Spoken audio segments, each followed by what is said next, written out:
अस्सलाम वालेकुम, welcome back to my channel. उम्मीद करती हूँ कि आप सब ठीक ठाक होंगे। अब तो आपके कबाब ना ही टूटेंगे ना ही बिखरेंगे।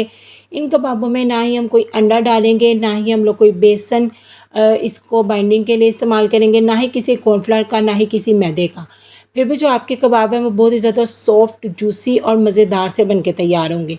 और इसके साथ ये मज़ेदार सी जो चटनी है ये भी मैं आपको बनाना सिखाऊंगी। तो आपने सिर्फ एक काम करना है कि वीडियो को बिना स्किप के लास्ट तक देखना है, ताकि आप ये मज़ेदार से, सॉफ्ट से, जूसी से कबाब अपने घर में बनाकर इंजॉय कर सकें। यहाँ पे सबसे पहले बिस्मिल्लाहिर्रहमानिर्रहीम कुछ मैंने मसाले ले लिए हैं। यहाँ पे हम लोग सबसे पहले ना जो कबाब का मसाला है वो बनाकर तैयार करेंगे। उसके लिए यहाँ पे मैंने आधा जो है जायफल का पीस ले लिया है, जावित्री का एक फूल ले लिया है, कबाब चीनी का एक पीस ले लिया है, ये मार्केट में ईज़िली अवेलेबल होती है। और उसके साथ ही मैंने 4 से 5 अदद छोटी इलायची ले ली है, एक बादियन का फूल, 1 टीस्पून ज़ीरा और इसके साथ ही एक दालचीनी का टुकड़ा ले लिया और हाफ़ टी स्पून में जितनी काली मिर्च आती है वो आपने ले लेनी है। 1/4 टीस्पून यहाँ पे मैंने ली है टाटरी। अब इन तमाम चीज़ों को आपने पाउडर फॉर्म में पीस लेना है। ये कबाब का मसाला आप किसी भी कबाब में शामिल कर सकते हो। इस मसाले के साथ आपको बाज़ार से कोई भी सीख कबाब मसाला या तिक्का मसाला लाने की ज़रूरत नहीं पड़ेगी। बहुत ही मज़ेदार सा फ्लेवर आएगा इस मसाले का। इसको पीस के मैं एक साइड पे रख दूँगी। और अब दूसरी तैयारी कर लेते हैं। यहाँ पे मैंने ले लिए हैं 2 टेबलस्पून में जितने लहसुन की कलियाँ आती हैं वो मैंने ले ली हैं। 2 से ढाई इंच अदरक का टुकड़ा ले लिया है, 2 से 3 अदद हरी मिर्चें ले ली हैं। और उसके साथ ही यहाँ पे मैंने 2 ये जो लाल मिर्च होती है ना खुश्क वाली, इनको मैंने पानी में डिप करके रख दिया था 2 घंटे पहले। और इसको भी अब आप लेना, इन तमाम चीज़ों को भी चॉप करके रख लेना है। इसको भी चॉप करके भी एक साइड पे रख लेंगे। अब आ जाते हैं कीमे की तरफ। तकरीबन यहाँ पे मेरे पास है 800 ग्राम बीफ का कीमे का मैं इस्तेमाल कर रही हूँ, जिसके अंदर 50 ग्राम फ़ैट यानी चर्बी को भी मैंने साथ ही कीमा बनवा लिया था। बारीक मशीन के साथ आपने कबाब के लिए हमेशा कीमा बनवाना है। और जब आपने गोश्त जो है ना उसको धो के फिर आपने कीमा बनवाना है, ताकि कीमे में पानी कम से कम हो, बाद में आपको कीमे को वॉश ना करना पड़े। अगर पानी है आपके कीमे में तो आपने पानी अच्छे तरीके से निचोड़ लेना है, नहीं तो क्या होगा, आपके जो कबाब हैं वो टूट जाएंगे। अब हम इसके अंदर जो अदरक लहसुन हरी मिर्च वाला मसाला हमने चॉप करके रखा है वो शामिल कर देंगे।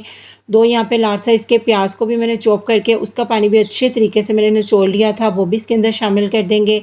और जो हम लोगों ने तमाम खड़े गरम मसाले पीस के रखे हैं वो भी अब हम इसके अंदर शामिल कर देंगे। नेक्स्ट हम इसके अंदर शामिल करेंगे 1 टेबलस्पून भरकर नमक का, हाफ़ टी स्पून मैं यहाँ पे शामिल करूँगी पिसी हुई लाल मिर्च का, और 1 टेबलस्पून मैं यहाँ पे शामिल करूँगी पिसा हुआ सूखा धनिया।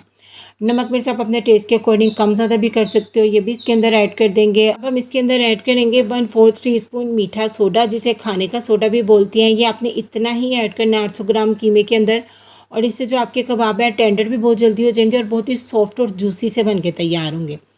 चॉप किया हुआ हरा धनिया भी इसके अंदर शामिल करेंगे। और अब इन तमाम मसालों को ना कीमे के साथ आपने अच्छे तरीके से मिक्स कर लेना है। तमाम मसाले कीमे के साथ जो है वो यकजान हो जाने चाहिए। जितनी अच्छी आप लोग कीमे के मसालों के साथ मिक्सिंग करोगे अच्छे तरीके से, जिस तरीके से आटा गूंथते हैं ना उस तरीके से आपने इसकी मिक्सिंग करनी है, तो उतनी ही अच्छी आपकी कबाबों की बाइंडिंग आएगी। आपको कोई और चीज़ इसके अंदर जो ऐड करने की ज़रूरत है ना वो नहीं पड़ेगी। अब अच्छे तरीके से मिक्स करने के बाद देखिए कितनी अच्छी बाइंडिंग आ गई है। 2 टेबलस्पून मैं यहाँ पे देसी घी पिघला हुआ शामिल करूँगी। अगर आपके पास देसी घी नहीं है तो आप डालडा घी भी शामिल कर सकते हो, अनसॉल्टेड बटर भी शामिल कर सकते हो। लेकिन अगर ये सब कुछ नहीं है तो फिर आप 2 टेबलस्पून कुकिंग ऑयल भी शामिल कर सकते हो। ये भी शामिल करके इसे अच्छे तरीके से मिक्स कर देंगे।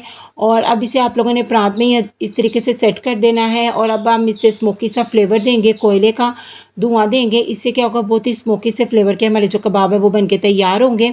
अब इस कबाब के मसाले को कोयले के धुएँ के लिए 5 से 10 मिनट के लिए एक साइड पे रख देंगे। तब तक हम लोग यहाँ पे एक ज़बरदस्त सी चटनी तैयार कर लेते हैं। 1 मुट्ठी भरकर यहाँ पे मैंने ले लिया है पुदीना, 1 मुट्ठी यहाँ पे मैंने हरे धनिया का इस्तेमाल किया है, 2 अदद हरी मिर्ची हैं और 1 लार्ज साइज़ का टमाटर है जिसे मैंने रफली सा कटिंग किया हुआ है।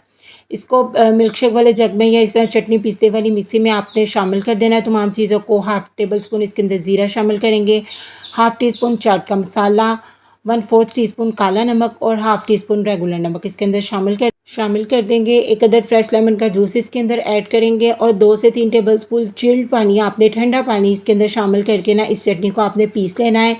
कबाब के साथ, टिक्के के साथ ये चटनी बहुत ही कमाल का जायका देती है। बारबेक्यू चटनी भी आप इसे झटपट सी कह सकते हैं। इसे भी मैं पीस के अब एक साइड पे रख लूँगी। अब दूसरी तरफ यहाँ पे देखिए हमारे जो कबाब का मिक्सर है उसमें स्मोकी फ्लेवर अच्छे तरीके से रच बस गया है। अब हम इसके जो कबाब है वो बनाने शुरू करेंगे। अगर आपके घर में इस तरीके से एक सीख है तो वो आपने ले लेनी है। और उस सीख के ऊपर अब आपने ना इन कबाबों को परोना शुरू करना है। लेकिन अगर आपके पास सीख नहीं है तो फिर आप कोई भी पेंसिल भी ले सकते हो साफ़ सुथरी, और उसे वॉश करके उसके ऊपर भी आप लोग सेम इसी पैटर्न से ना कबाब बना सकते हो। हाथों को हल्का सा गीला करेंगे और कबाब के लिए मिक्सर हाथ में लेकर हल्का हल्का हाथों को गीला करके तो इस तरीके से प्रेस करते जाएंगे तो आपके बहुत ही ज़बरदस्त से जो कबाब हैं इवन से वो बन के तैयार हो जाएंगे। नहायत एहतियात से इसे सीख के ऊपर से उतार लेंगे और इसी तरह जो है वो मैं बाकी के सारे कबाब बनाकर तैयार कर लूँगी। और इस स्टेज पे आप इन्हें फ्रीज़ भी कर सकते हो। फ्रीज़र में आप एज़ इट इज़ ट्रे को रख दो और जब आपके कबाब फ्रीज़ हो जाएँ तो आप इन्हें ज़िप लॉक बैग में डाल के रख दें, ये बिल्कुल भी ख़राब नहीं होंगे।